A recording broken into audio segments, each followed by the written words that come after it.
Hello, everyone. I'm Chun from Tsinghua University, and the first author of this paper is Yixin, but he cannot come, so I will present his work. Our research is about L typing. Let's first look at the demo. Sorry.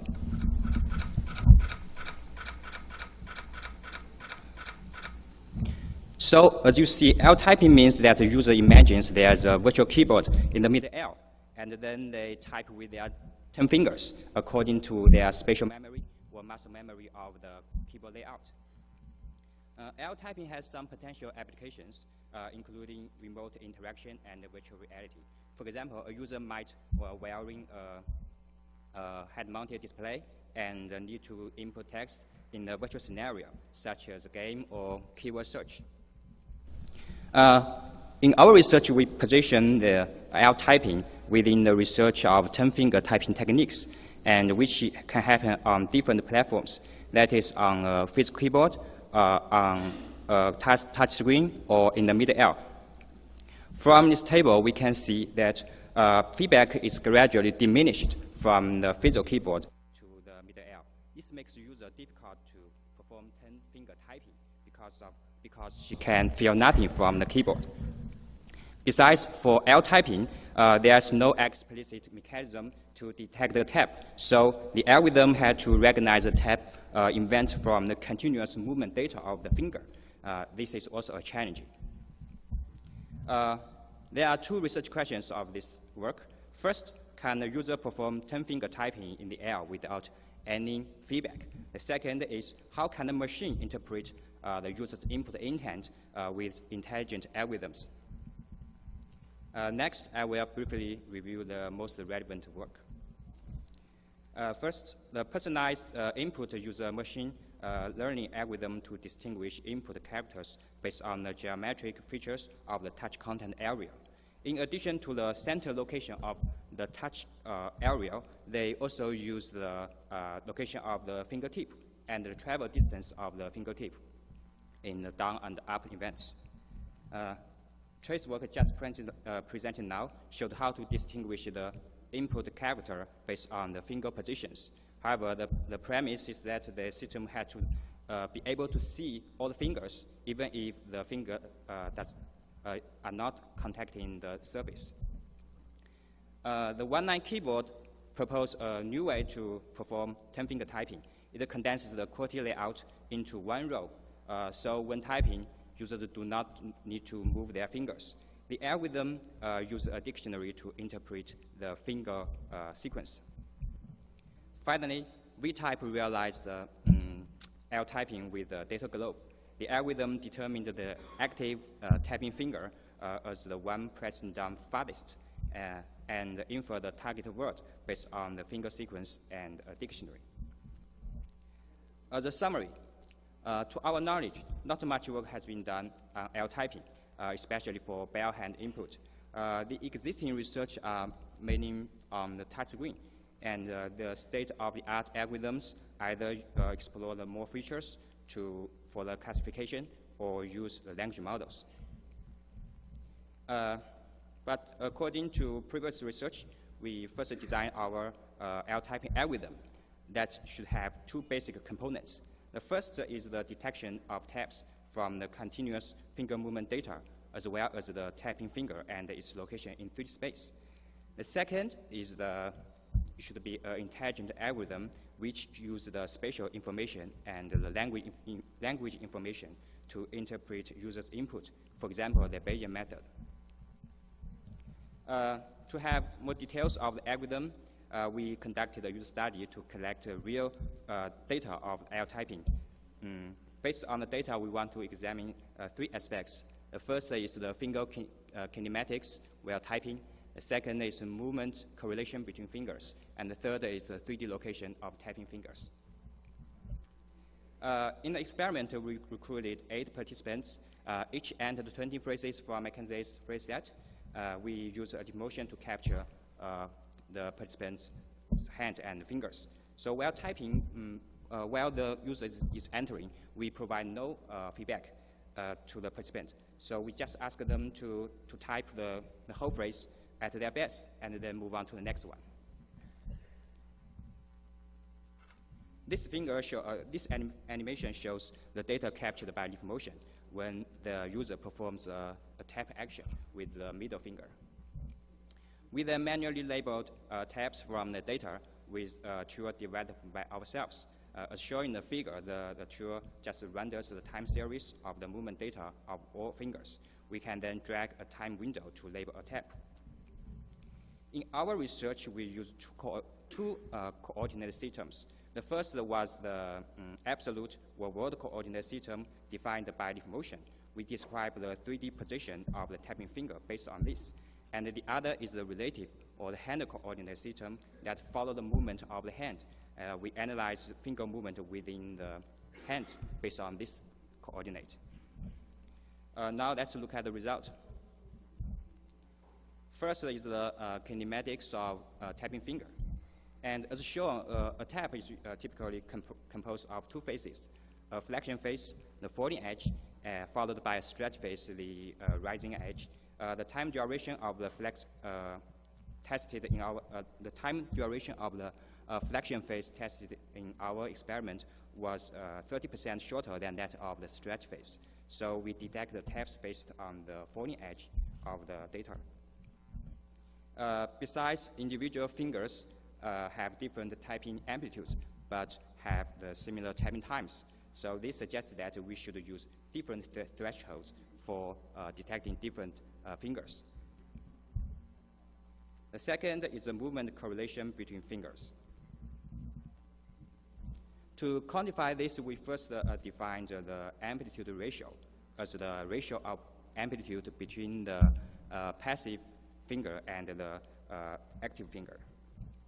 This table shows the correlation degree of each active finger and the passive finger combination. From this, we can see that movement correlation is very significant here, especially between the middle, the ring, and the little fingers. We also tried previous method and recognized the active tapping finger as the one that pressing down farthest. So the result is that the accuracy was 89% for one tap. In other words, that it should be the 56% for a word with 5 letters, which is obviously unacceptable. So finally is the distribution of the tapping endpoints. This figure shows that the user could roughly follow the QWERTY layout when they are typing in the air. However, the tapping endpoints was quite noisy.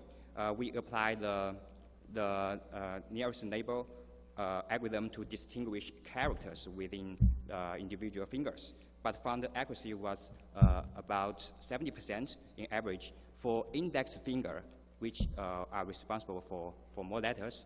For example, for 6 letters, the accuracy was even lower. So from user study 1, we know that both the detection of active finger and character classification within one finger are inaccurate. So we redesigned the algorithm. What we do is to split the previous first step into 2 steps. Now the first step is to detect a tap action, which has to be done in a deterministic way. The second step is to estimate the probability of each finger being the active finger based on movement data. Here, the step 2 and 3 forms our augmented Bayesian method for the L-typing technique. I will talk about this later. Let's first look at the tap detection. To detect tap, we first define the peak velocity for each finger, which was on the falling edge of the data, which was computed as the maximum movement distance in the time window. Now in the algorithm, the time window is 200 milliseconds. Then a tap is detected if any of the finger exceeds the predefined threshold, which was defined as the mean peak value tested in user study 1 and multiplied by a constant alpha here. So what we next do is to determine the optimal value of alpha. So we use the F1 score. We found here F1 score is a widely used measure of the classification power of the algorithm. So we want to find the alpha with the best F1 score. Here is the, as showing the figure, is 0.45.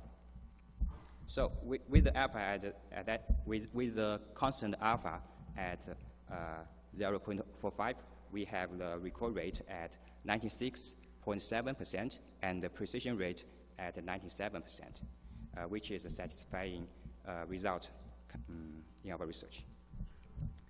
Next is our augmented Bayesian method, which has 3 steps. First, after a number of the taps has been detected, for each tab we then compute the peak velocity for each finger and the 3D location of each finger at a tapping moment, denoted as D and I respectively. We then estimate the conditional probability of word W given I and D. In the last step, we rank the words according to their probability and suggest them to the user. We use the Bayesian rule to compute the conditional probability of W given I and D, and we write equation 1 into equation 4. Here we just pass the deduction details here. So let's look at the equation 4. So in it there are 3 items. They are the language model, the 3D spatial model, and the finger tapping model. That is the estimation of the first item, the probability of W given I and D, comes from the 3 sources of information. Here we assume both the 3D spatial model and the finger tapping model takes the form of a normal distribution. And we derive their mean and standard deviation from the user study 1. Therefore, the main difference between our augmented Bayesian method and the classical one is the introduction of the finger tapping model into the formula. Also, for L typing, we use the 3D spatial model rather than the 2D spatial model. In addition, we have other interaction designs. Before input, the user just stretch her hands out to register the initial hand position. Then she types as if on a physical keyboard. And every time a tap is detected, the candidate list will be updated, which contain the most probable words predicted by the algorithm. The user can then circulate to choose the words from the candidate list by tapping the left thumb and to confirm the selection by tapping the right thumb. Finally, the user can swipe the hand to delete the last input word. We also provide audio feedback to signal the detection of each tap.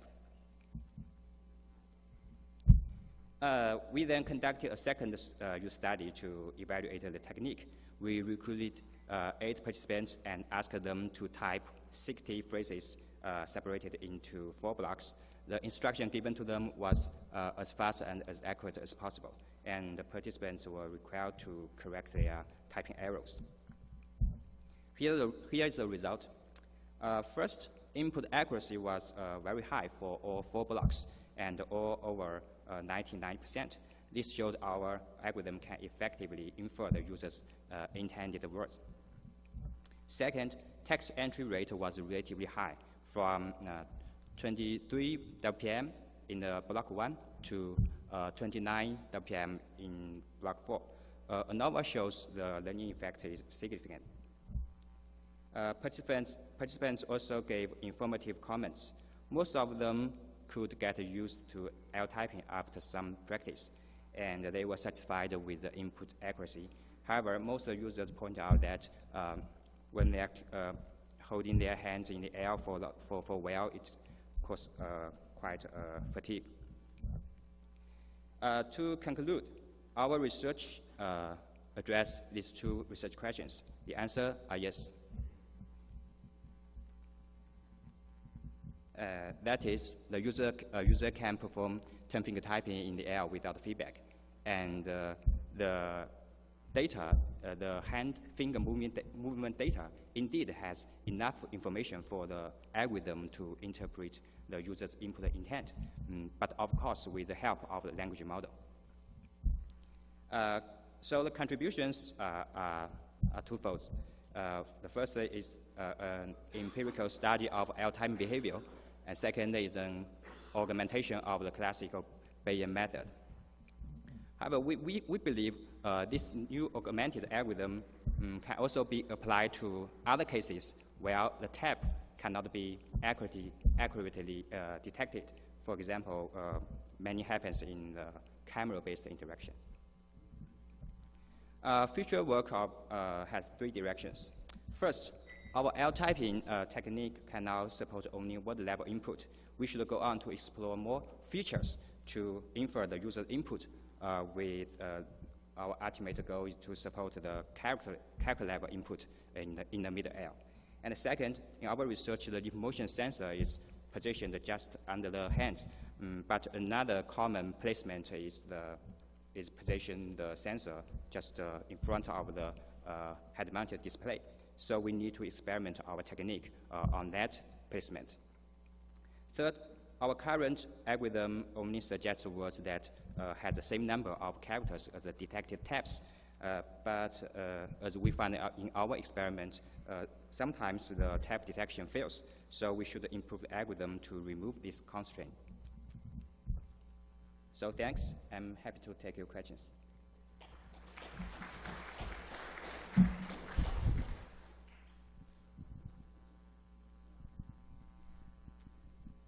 Hello, I'm Yang from Carnegie Mellon. Nicely done, great work. So my question is, when we type, we usually tend to drift our hand all the time, but with physical, what? Like when we type with a keyboard, we tend to drift the position of our hand all the time. But with a physical keyboard, we feel the keys, we feel the edges. That helps us correct the position. But if we type in the air, there's no tactile feedback. So my question is, have you noticed that problem in your study? And if so, did it affect the accuracy? Yeah, good question. And drift is a common problem here because there's no feedback. And in this technique, we just, before each phrase or two, I remember 1 or 2 phrases, we require the participant to re-register the hand location. So I think our research doesn't solve this problem in this research, but I think there's other ways to solve it because we can track the hand position and we can use some implicit moment to calibrate the hand position. I think it's there's a possibility here.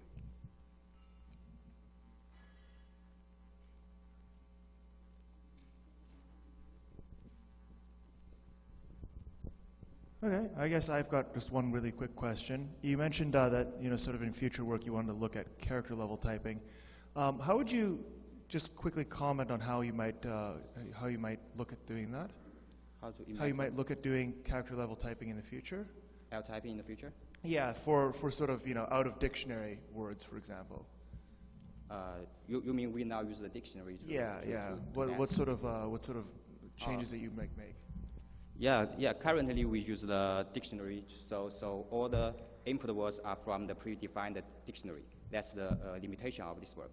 And I think, including the work presented today, the trace work, they use more features.